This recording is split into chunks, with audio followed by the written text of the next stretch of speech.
the balance of integration and disintegration in the mind space or the thought space is always going to be distorted. This is due to the reflective capacity of mind or the reflective capacity of thought.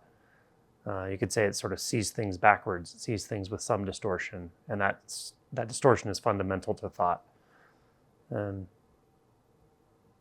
What feels like integration to the mind, it often ends up interpreted through a filter of like enmeshment or grasping or desire or inability to let go, longing.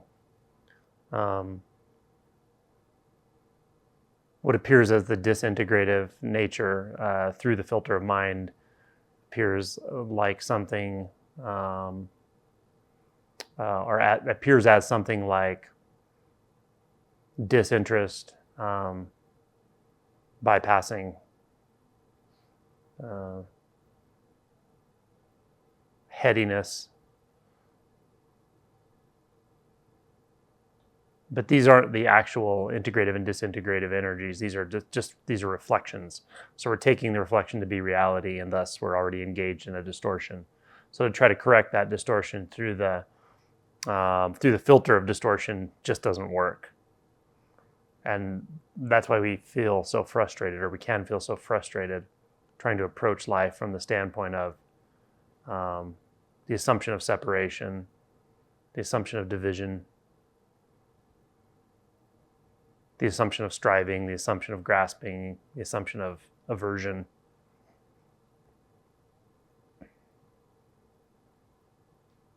So to some degree, I think it's important to be aware of or know that fundamental distortion, to understand its functioning, to be aware of it in our own mind space,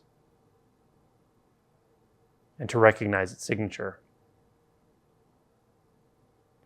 Now, when we recognize that it's operating, we recognize its signature, the answer is not to reject it, because rejection is already looking through the filter of distortion. So it's not about rejection. It's a simple acknowledgement of that space that's just part of experience, and it's fine in and of itself. But it's not the truth, or not the whole truth.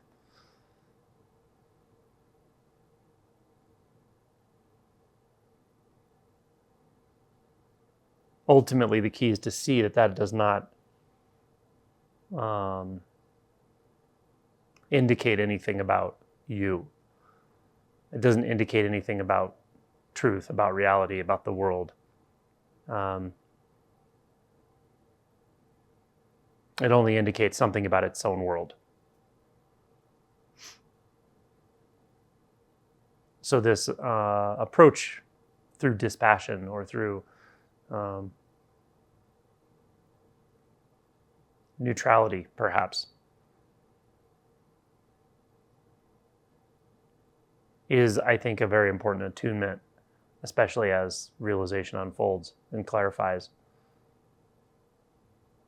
To be able to attune to a certain kind of neutrality, not a forced neutrality, not a holding, and not an avoidance. Both holding and avoidance are of those distorted nature. It's a much more natural, simple, innocent neutrality. Perhaps you could say it's the middle way.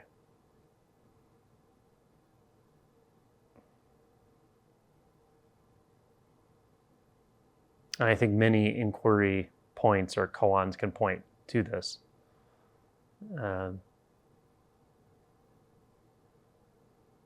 What is neither inside nor outside? Where does integration meet disintegration? Where does sound meet silence? Where does action meet stillness? So this neutrality permeates everything, permeates all experience, permeates all appearance, permeates inwardly and outwardly, and all 6 sense gates.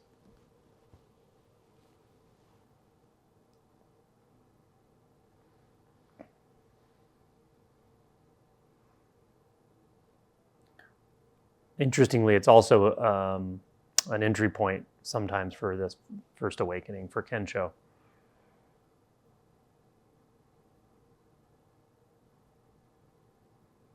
Sometimes it's recognized through practice. There's this neutrality available, but the mind, the active mind, doesn't know what to do with that. It can't do anything with it. Can't actually see it. Can't actually perceive it directly. So it just overlooks it again and again and again. Or it says something like, yeah, there's nothing there for me. It's not interesting. And so when that happens, we don't stay in the neutrality, or we don't stay with that attunement to the neutrality long enough for it to really carry us deeper in, carry us beyond identity structures.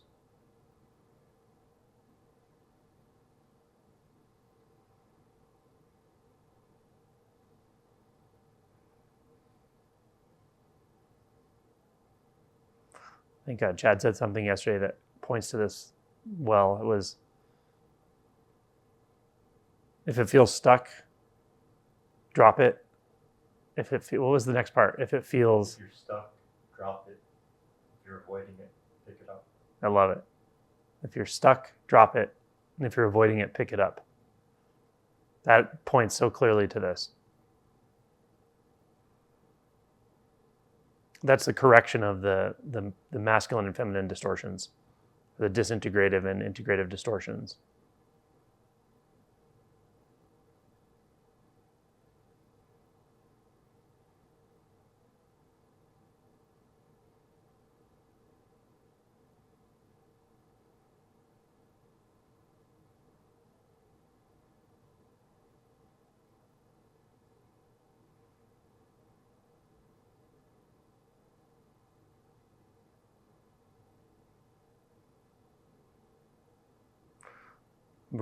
So to say, if you're stuck, drop it.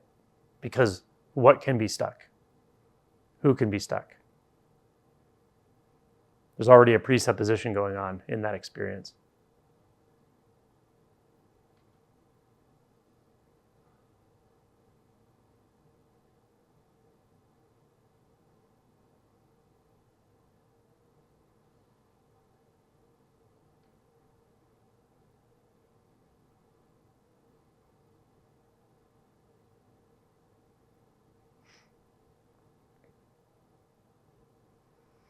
So once you pick up this neutrality, this neutral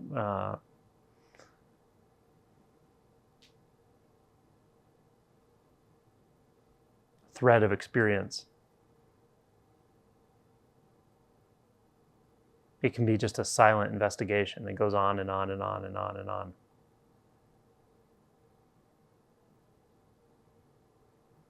It can carry you into all spaces and all non-spaces.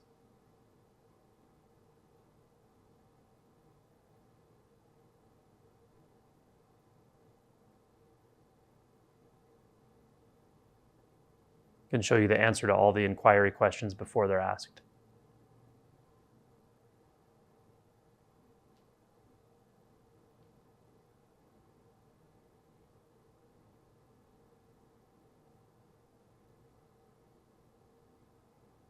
It can show you exactly where to investigate when you're looking for that illusory boundary between self and other, subject and object, awareness and everything.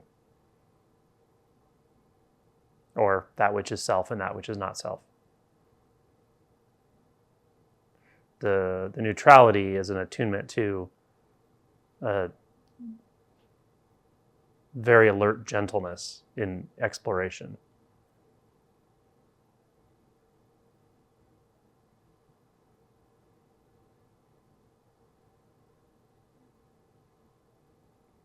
So if it appears, for instance, that there's a sense of a subject, and it appears that there's a sense of objects that subject is always relating to, that it's always defining itself by being apart from experientially. To attune in this way I'm describing through neutrality would be to not emphasize the subject and not emphasize the objects, and yet explore the experience of that disconnection or that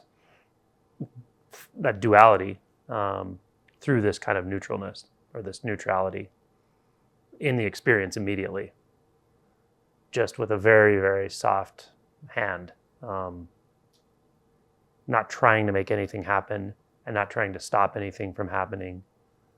There's a neutrality there, and it can just lead our attention right to where it needs to go to discover or reveal the truth of that experience. What is the fundamental truth of the experience of subject and object?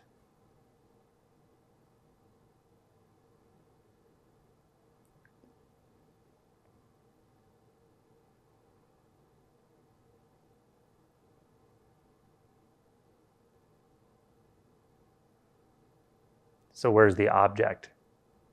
Where's the subject? Is it out there and in here?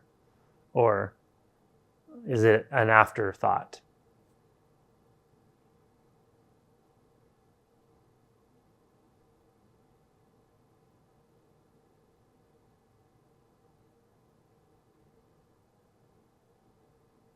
Are here and there an afterthought?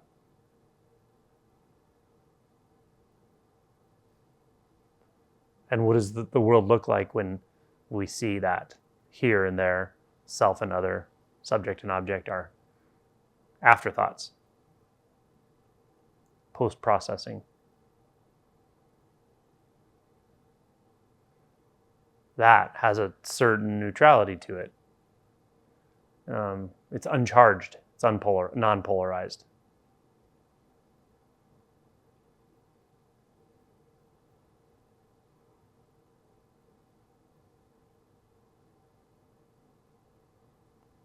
It doesn't claim anything. It doesn't hold anything.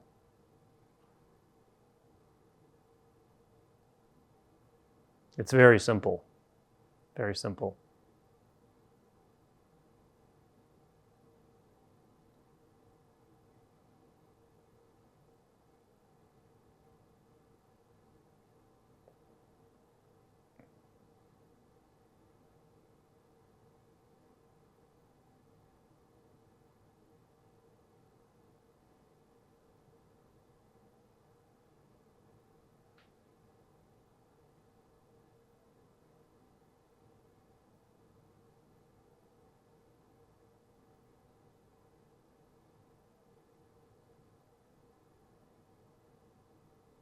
And when it's clear that you cannot find a subject-object dichotomy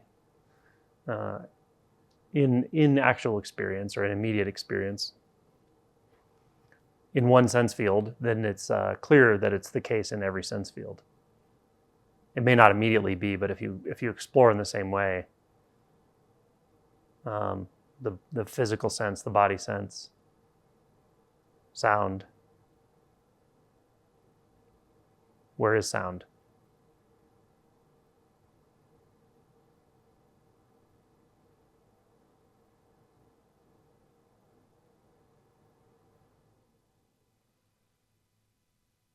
Where is sensation? Where is color? Where is light?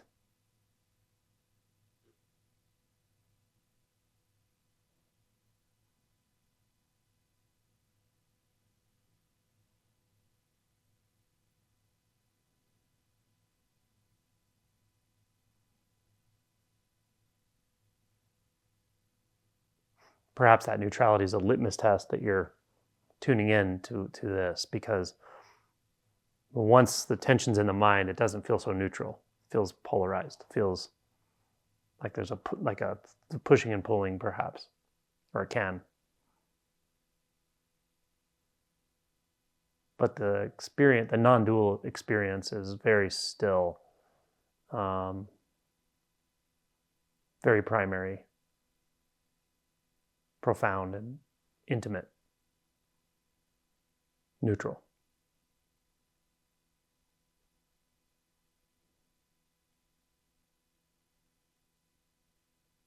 It doesn't need to say anything at all because its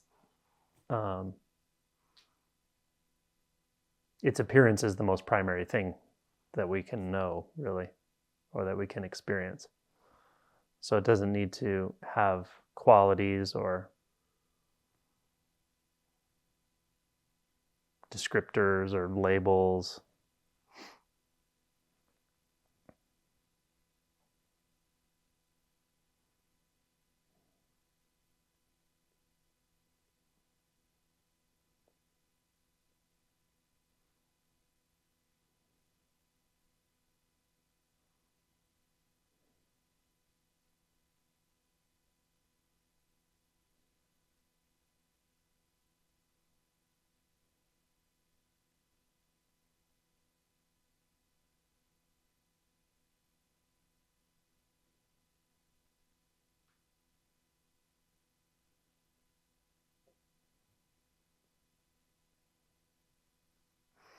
And the sort of concept of neutrality comes with baggage, like it's uninteresting or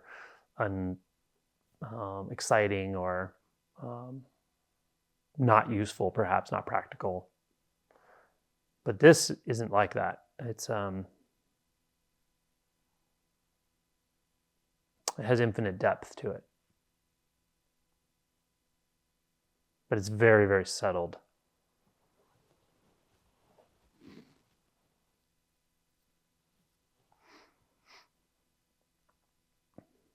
Fully resolved.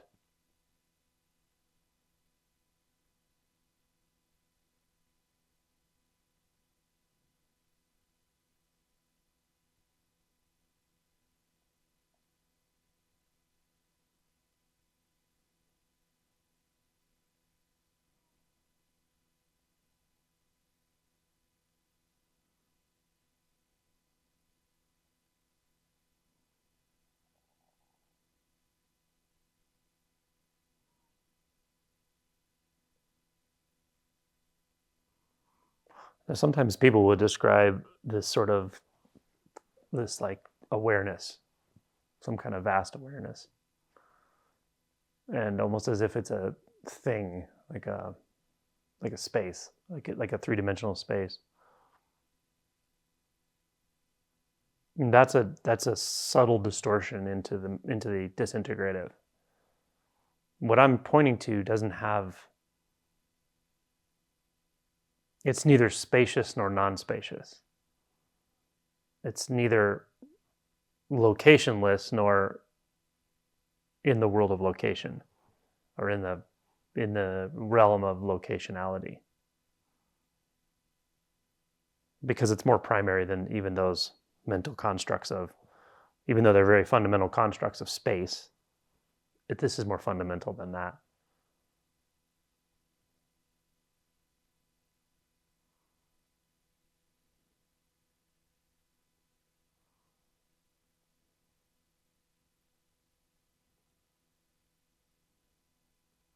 And with that, the sense of form, the sense that there can be form or solidity, can be challenged pretty easily.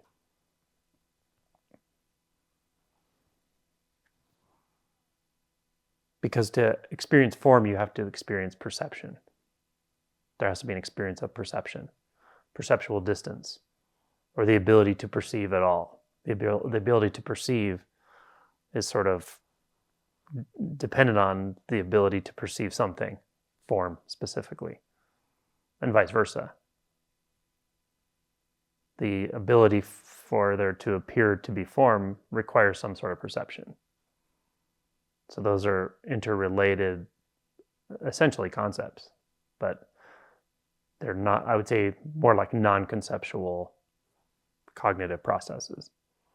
But they're still imputed onto this.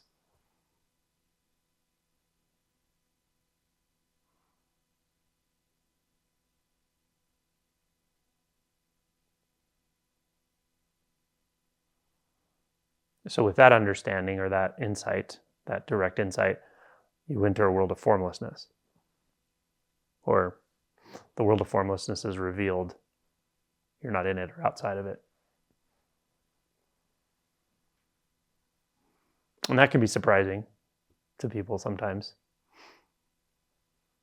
But like all these revelations, it's sort of surprising and also very obviously natural, just is that way. Couldn't be other. Funny, kind of funny, sort of. The world I thought was there, not so much.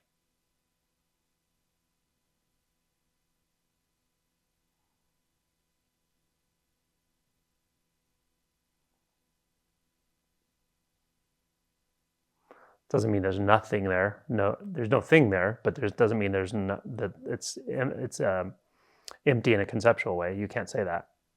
How could you?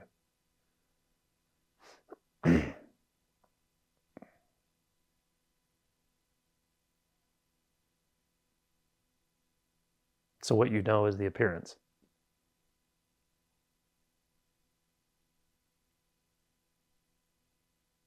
Or what is appearing is only that which is appearing.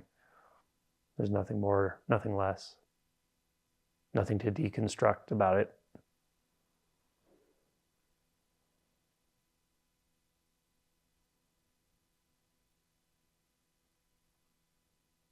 And then things become even more simple, because what purpose is there to that? What meaning is there to that? There's no journey, there's no coming or going, beginning or end.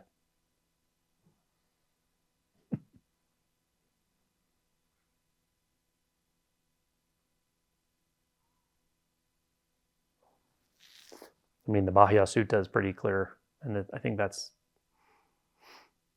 about as well as you could say it. In the seen, there's only the seen. In the heard, there's only the heard. In the cognized, there's only the cognized.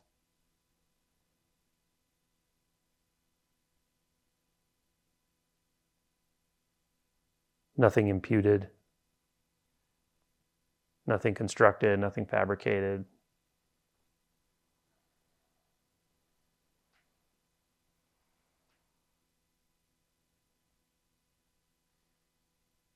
Nothing to lose or gain, just simple appearing.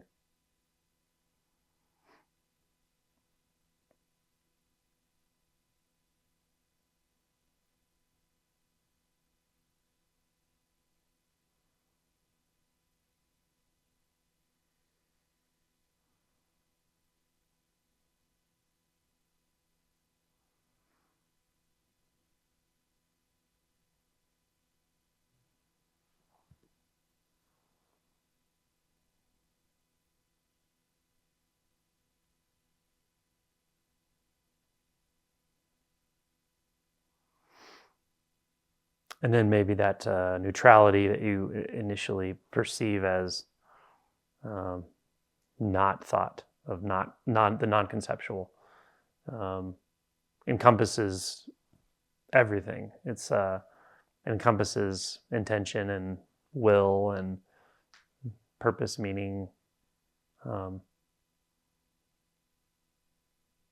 It's all quite neutral in a wonderful way. But there's not really anyone there to enjoy it necessarily, or to not enjoy it.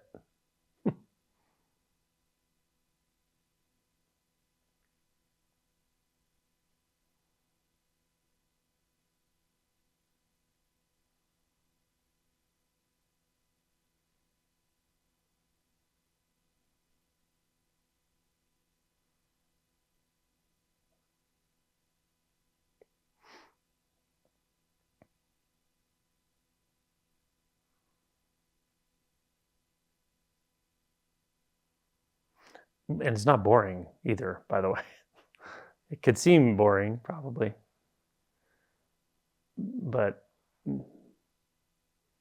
peering into that neutrality is endlessly fascinating, endlessly interesting in a certain way.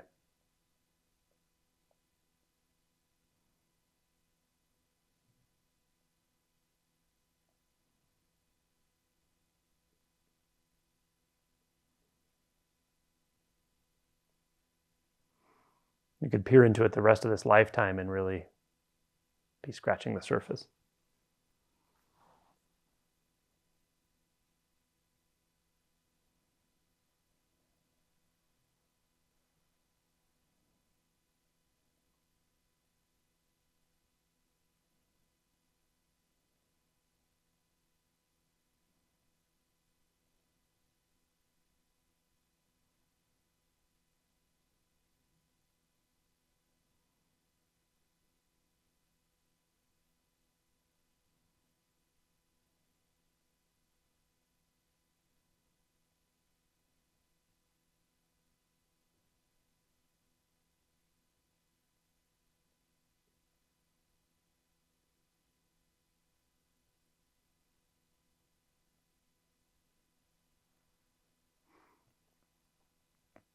And if you ever get lost, or you feel like you're disassociated with that, or in discontinuity with that neutrality, just pick any of the sense gates, any of the 5 sense gates. And just like we explored in meditation this morning, they are entry points, perfect entry points, as long as you don't add to the experience, as long as you don't impute qualities onto the experience, including labels, locations, descriptions, inflections.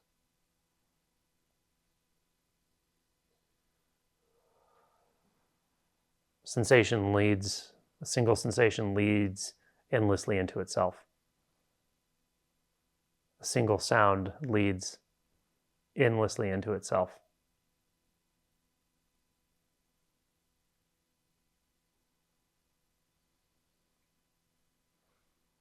Integration and disintegration are right there, perfectly in balance, such that there's not even integration and disintegration as such.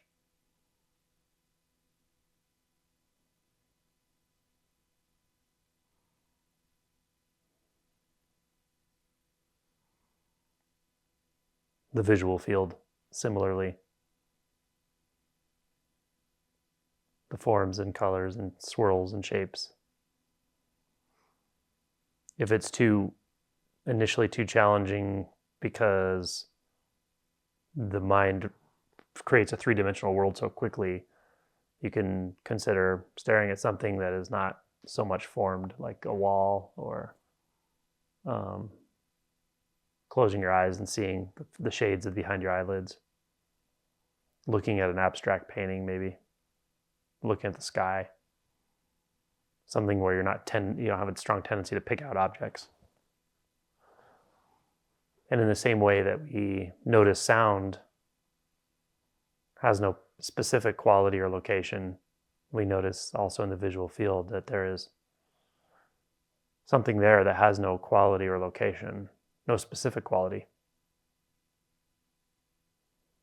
It's not that it's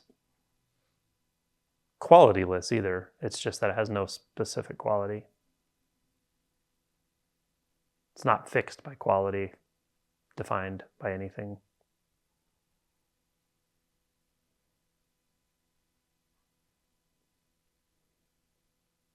But that will show you the neutrality as well. The neutrality of mind, the mind has nothing to do with that, has nothing to say about that. So it becomes quiet naturally.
So yeah, in this you don't have to take sides, which is so beautiful.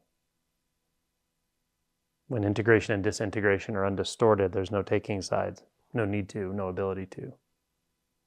They're both there simultaneously, creating and destroying, birth and death.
Any other topic anyone wants to discuss about this or today?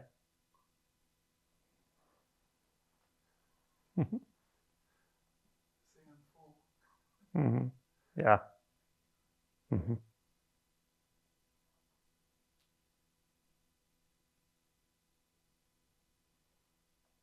Yeah, it's a very full feeling actually, in a certain way, fulfilled, satisfying.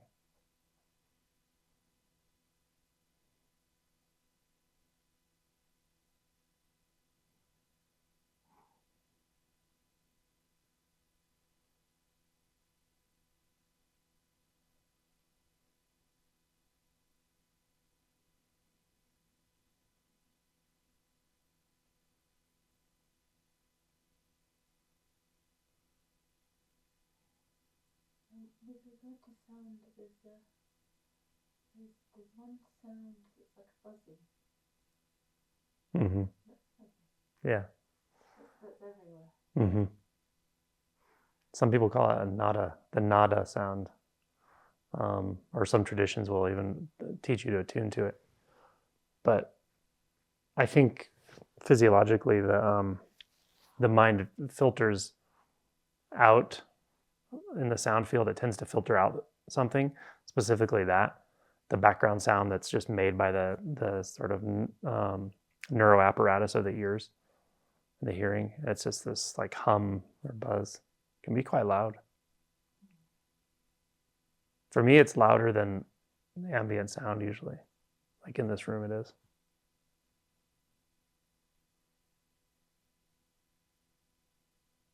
For me, it changes ears. Mm-hmm. It's a good thing to attune to for this practice as well, because the mind has much less of a tendency to say it's made by something out there or.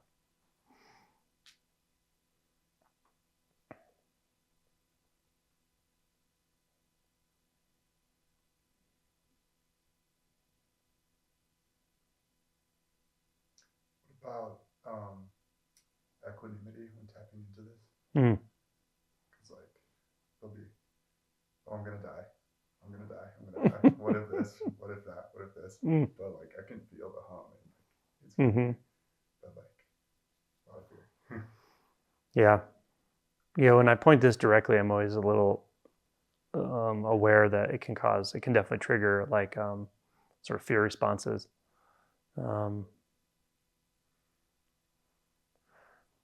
Early in realization, when you're approaching a first awakening, when you're approaching Kensho, often there's a very intense fear barrier or fear experience. And it's a sort of the fear of letting go, like the fear of just letting go of everything.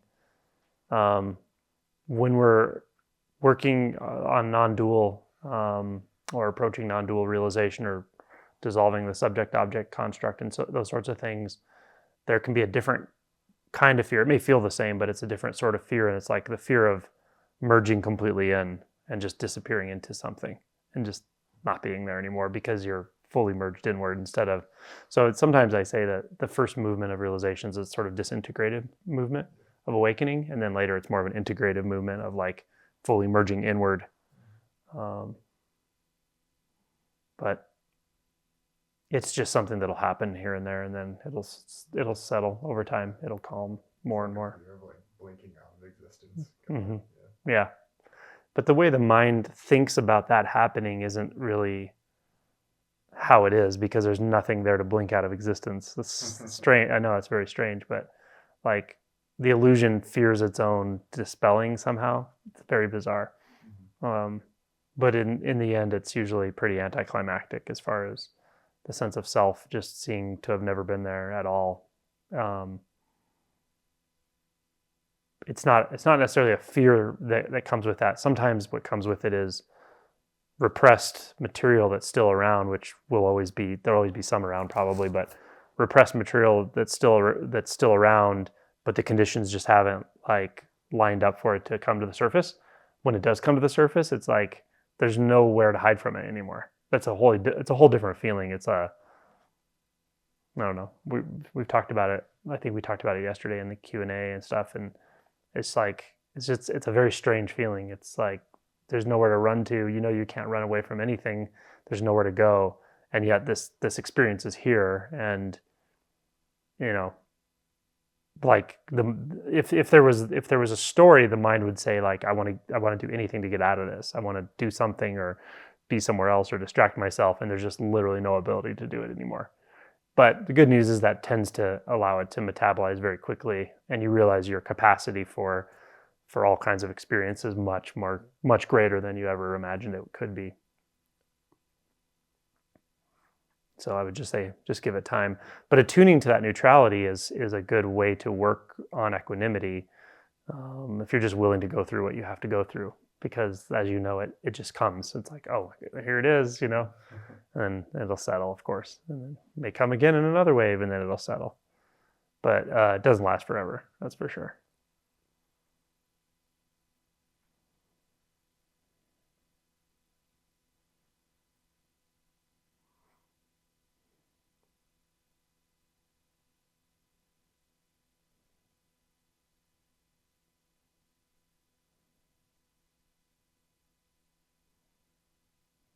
Okay, we can end early.